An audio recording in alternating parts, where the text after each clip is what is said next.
the depths of an Australian wilderness, a sinister saga unfolded. One man's reign of terror that would forever alter the course of Australia's history. Today, we uncover the horrifying true story of a serial killer who terrorized a nation, and delve into the chilling and gruesome crimes of Ivan Milat, infamously known as the backpacker murderer.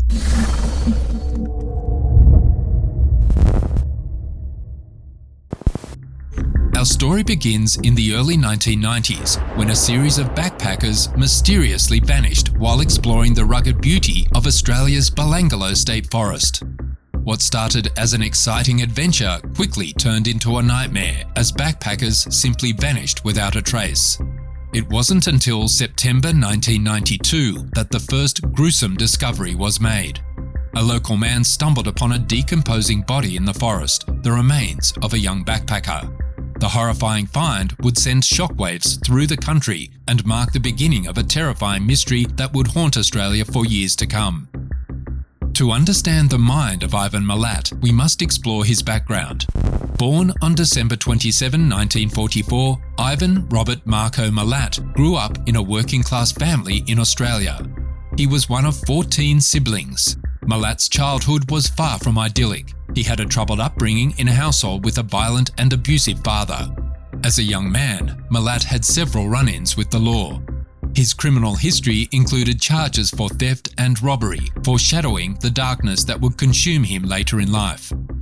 It is believed that his criminal activities escalated over the years, eventually leading to the heinous crimes that would make him infamous.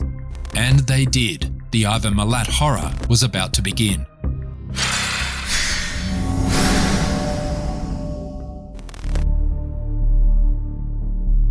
By the winter of 1989, Belanglo State Forest had transformed from a serene escape for Australian locals into a haunting scene of disproportionately high numbers of missing person cases. It all began with the disappearance of a young couple from Frankston, Deborah Everest and James Gibson. At just 19 years old, they were embarking on their journey into adulthood. Their intended destination was Corryong, near Albury, but somewhere along the way, they vanished without a trace. Initially, the police didn't attach much significance to their disappearance, and a brief investigation yielded no substantial leads. January of 1991 marked the opening of another missing persons case in the area. Simone Schmidl, a 21-year-old woman from Germany, was en route from Sydney to Melbourne when she inexplicably lost contact with her loved ones.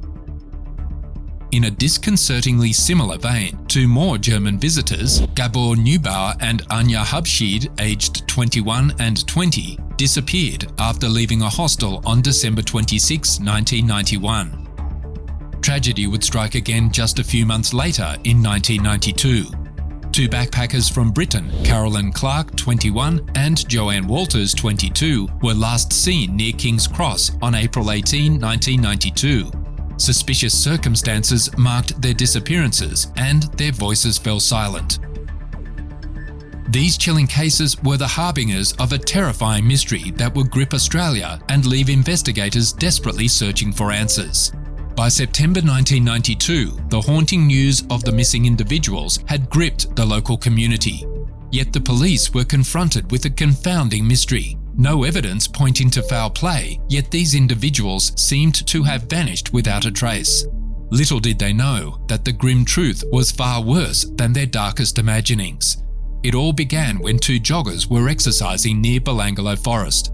Their routine run took an eerie turn when they stumbled upon a body, hastily concealed from view. The scene was so perplexing that they immediately contacted the authorities.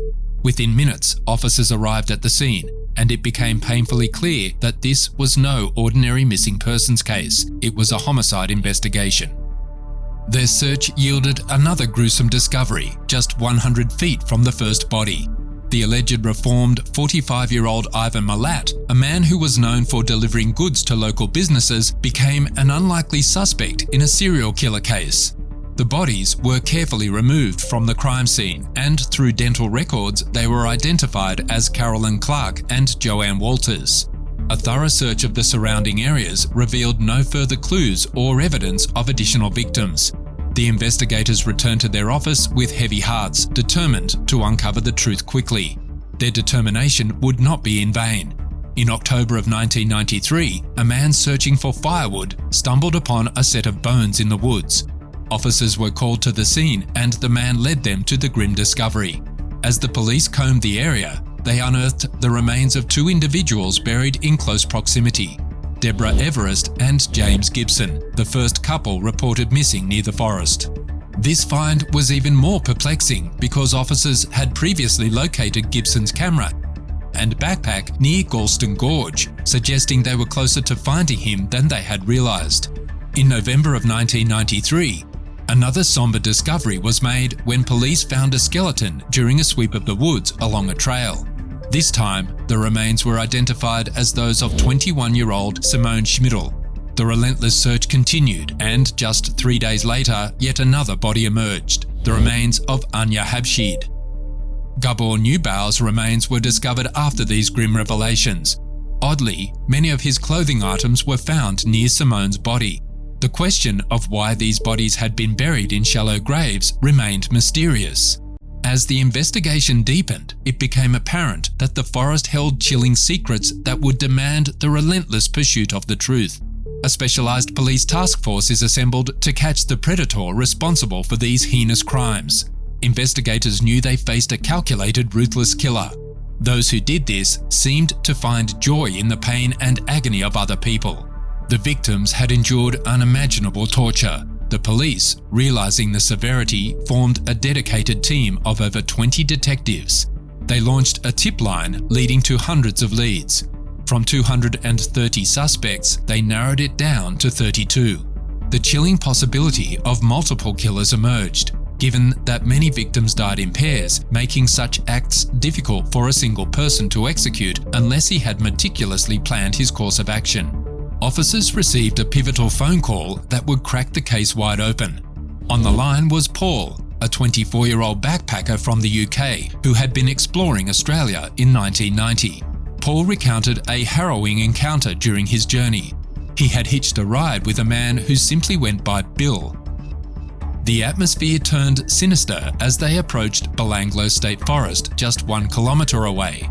Bill pulled out a firearm, aiming it at Paul. You know what this is? You know what this is?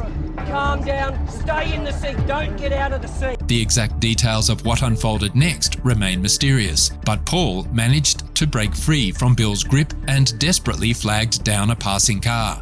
The driver, Joanne Berry, came to his rescue, and they fled the scene, closely watching Bill as they drove away.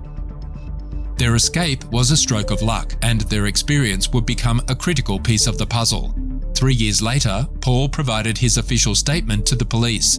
Joanne Berry, the driver who had picked him up, corroborated his account.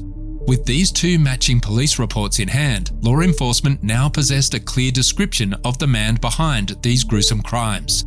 They used this crucial information to narrow down their list of suspects further, quickly honing in on their prime suspect, Ivan Milat. The star witness, Paul Onions, played an instrumental role in bringing justice to the victims and exposing the true identity of the backpacker killer. The breakthrough came in 1994 when Ivan Milat was arrested on unrelated charges. But it wasn't until investigators connected the dots that they realized they had their serial killer in custody. The evidence against him was overwhelming, and his reign of terror seemed over. The trial of Ivan Milat was a harrowing ordeal, as the gruesome details of his crimes were laid bare for the world to witness. The survivors of his attacks bravely took the stand, recounting their terrifying ordeals. In July of 1996, justice was finally served, as Ivan Milat was convicted for the heinous murders of 7 backpackers, forever altering the lives of Joanne Walters, Carolyn Clark, Deborah Everest, James Gibson, Simone Schmidl, Gabor Neubauer, and Anya Habshid. His crimes were laid bare in court, and the attempted murder of Paul Onions, who courageously testified against him, was an integral part of the case. For these horrific acts, Ivan Milat received a life sentence in prison, devoid of any possibility of parole, ensuring he would never again inflict harm on innocent victims. Behind bars, he endured a brutal beating on day 1 and later attempted escape. In 2009, he severed a finger with a plastic knife, for a failed appeal attempt, suffering irreversible consequences. In 2011, he went on a 9-day hunger strike for a PlayStation, denied after public outrage. In 2019, Ivan Milat died at 74 of cancer, closing a dark chapter in Australian criminal history. The story of Ivan Milat, the backpacker murderer, is a chilling chapter in the annals of true crime. It reminds us that unimaginable horrors can unfold even in picturesque settings.